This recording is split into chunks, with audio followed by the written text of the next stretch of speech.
Ini kita nak bercakap mengenai aspek penjagaan ataupun kesihatan mata. Ya, betul. Jadi kita nak bawa kepada anda mana OC Optocare, saingan mata dan juga penglihatan sempena dengan bulan penglihatan Oktober 2020. Pada kita tahu bulan Oktober ni banyak kerajaan. Daripada hari raya saya. Nak bagi. Okey, kita nak bagi kepada kita nak maklumkan kepada semua mana pada waktu kita nak bercakap tentang mata bersama dengan tetamu-tetamu kita pada waktu ini. Kita ada Puan Doriza Ramli, pegawai optometris di OC Optocare Optometris Group, dan begitu juga Puan Dalilah Mat Noor, pegawai optometris juga di OC Optocare Optometris Group. Assalamualaikum dan selamat pagi. Waalaikumsalam. Ya, okey, baik. Pertama sekali kita semua memang kena jaga mata kita, sayang mata kita. Tapi sebenarnya macam mana cara yang betul untuk kita menyayangi mata kita? Okey, terima kasih. Sama-sama. Tadi ada sebut sempena bulan penglihatan kan? Saya ingin wawarkan dan kongsi memang setiap tahun bila masuk saja bulan Oktober adalah bulan kesedaran penglihatan untuk satu dunia.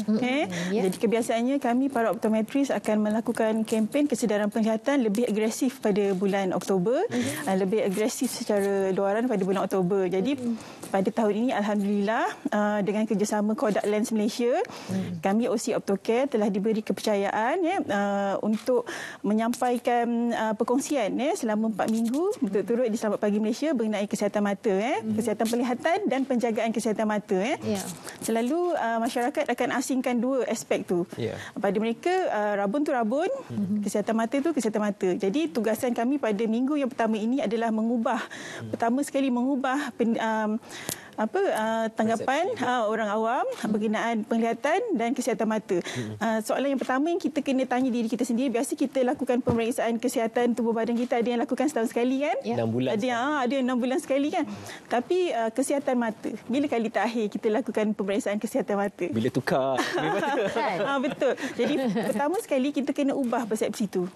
Kita kena lebih prihatin dan lebih jaga mata kita, sebab mata ni organ yang tiada tukar ganti kan? Jadi pertama sekali kita kena ubah kita punya persepsi tentang penglihatan, bahawa anak-anak, bahawa ibu bapa, diri kita sendiri lakukan pemeriksaan penglihatan dan juga saringan kesihatan mata secara berkala.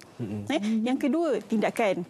Macam mana kita sayang mata kita, bila kita dah ubah persepsi kita berkenaan dengan mata, kita bertindak. Kita bertindak bahawa mereka lakukan saringan penglihatan dan kesihatan mata pada optometris. Cari pusat optometris macam OC Optocare. Kami terdapat di Melaka, Johor, Negeri Sembilan, Selangor, Kuala Lumpur, Perak, Terengganu dan Kelantan.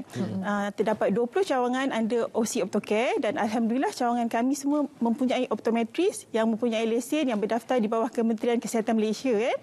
Wajib tu.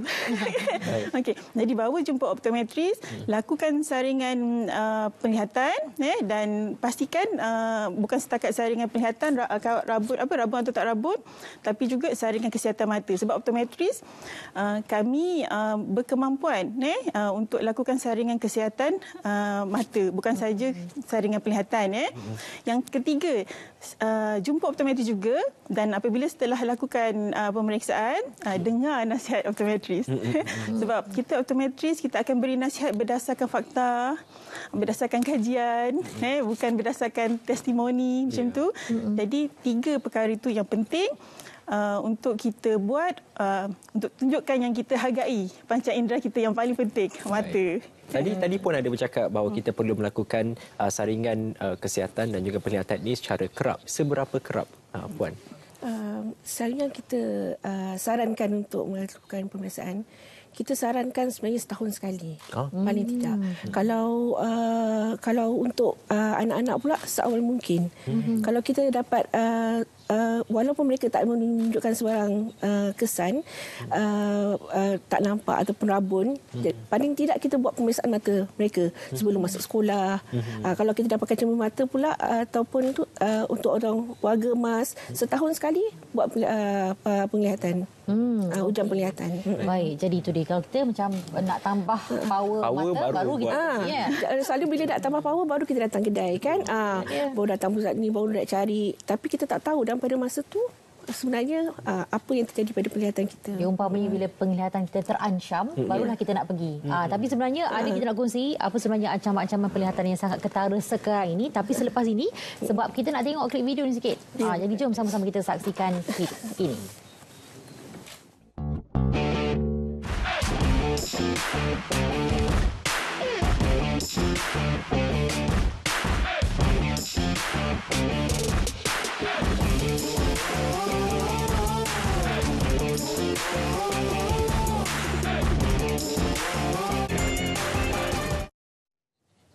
Okey, baik.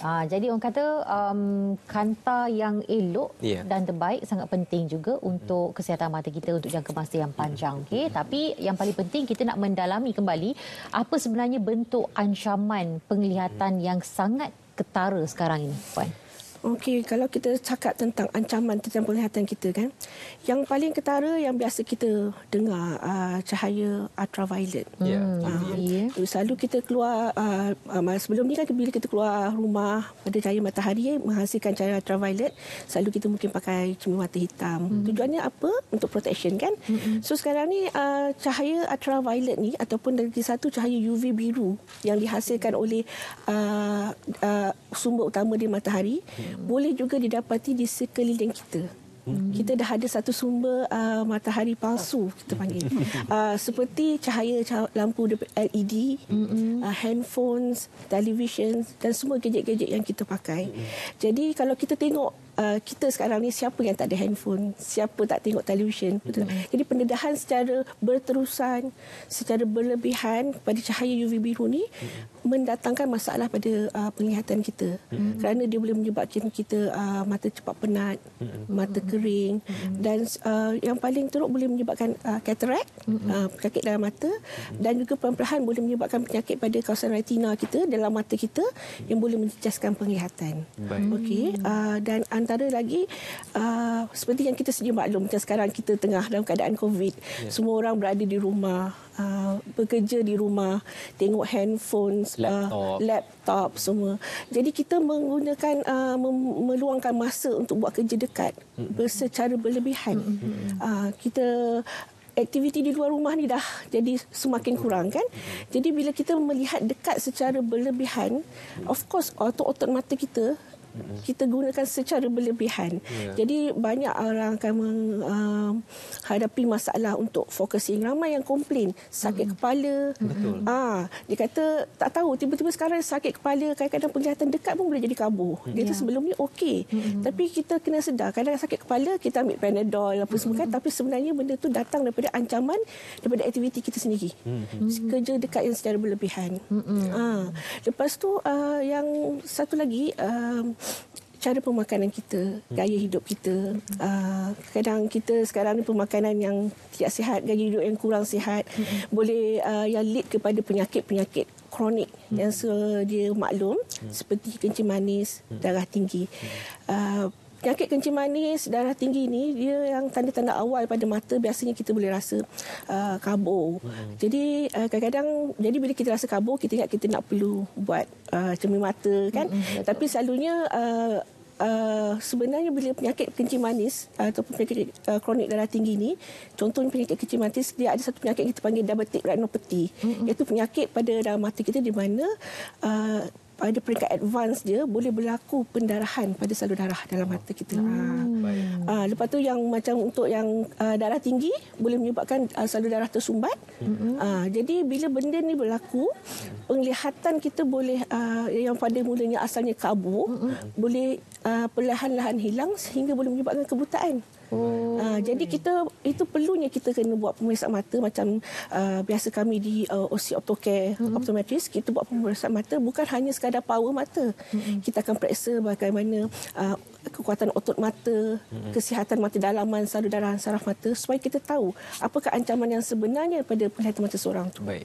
Sangat penting untuk kita melindungi mata supaya mata kita tidak berlaku situasi-situasi yang tadi betul. dikatakan oleh Puan, bagaimana untuk melindungi mata Puan secara ringkas, terutamanya untuk mereka yang memakai cermin mata seperti saya, agak susah sebenarnya kalau buka ni, kalau pakai sunglasses cermin mata hitam memang sangat kabur. Jadi cermin mata sebenarnya ini boleh juga kita ubah untuk melindungi mata Puan. Okey, secara ringkas, Puan Aliza beri 3, saya akan jawab 3 juga. Yang pertama, bila kita dah lakukan pemeriksaan mata dengan baik, ia haruslah disokong dengan produk yang baik. Jadi selepas lakukan pemeriksaan mata, kita akan sarankan guna produk yang betul-betul diyakini boleh melindungi mata daripada cahaya UV biru yang berlebihan.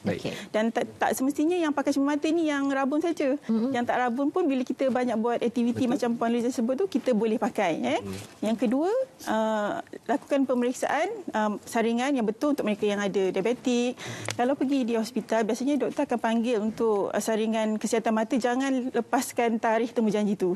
Yang ketiga, gunakan jarak yang betul. Macam sekarang betul, guna jarak betul. Sebab bila buat kerja dekat, jarak yang betul setiap individu adalah jarak hidung ke siku. Jadi kalau anak-anak ke apa, tengok dekat, itu jarak dia. Jangan dekat sangat. Otot mata kita penat. Kalau macam ni, ini yang terbaik kan? Ini yang terbaik. Jauh sikit pun tak apa. Maksudnya jangan lebih dekat. Ini minimum ini minimum. Paling dekat macam tu. Jadi otot mata kita ke dalam keadaan yang tidak tertekan, sebab kalau lagi dekat dia lagi ke dalam. Betul. Kan? Jadi dan lakukan amalan 20 20 20. 20 minit tengok dekat dengan lama. 20 saat tengok jauh sekejap. Tengok jauh pada jarak 20 meter. Lepas tu sambung balik. Jadi otot mata tu macam exercise lah juga secara tak langsung. 20 minit tengok, 20 saat berehat sekejap. Tengok jauh 20 meter. Ingat makan jadi suku-suku separuh. Tengok ada 20-20. Okey, jadi itu dia tip-tip yang sangat bermanfaat untuk kita sama-sama amalkan. Kita ucapkan banyak terima kasih. Nak dapat info lanjut, anda boleh pergi ke laman saung www.ocnet.com.my ataupun ada talian hotline telah pun diwar-warkan sekarang ini. Boleh hubungi nanti untuk dapatkan info lanjut, dapatkan kanta yang betul dan juga tepat untuk anda. Boleh tukar nanti transisi. Saya kena tukar sebab agak mengganggu juga bila cuaca panas kan. Kalau saya tak pakai sunglasses tu, dia jadi kepala saya pening sebab terlalu terang kan. Kadang-kadang saya pakai double, orang kata saya macam ni kan. Baik, apapun untuk anda, pastikan anda mendapatkan manfaat menerusi perkhidmatan yang disediakan dengan menghubungi talian dan tera di kaca TV. Baik, terima kasih Puan Liza. Terima kasih Puan Liza. Terima kasih betul. Baik. Dan sekarang ni kita nak terus ke mana ni? Cerita pagi Pahang ya. Kita ke Pahang. Rakan kita di sana, Ayu Norehan Saleh, mahu berkongsi berkenaan dengan bantuan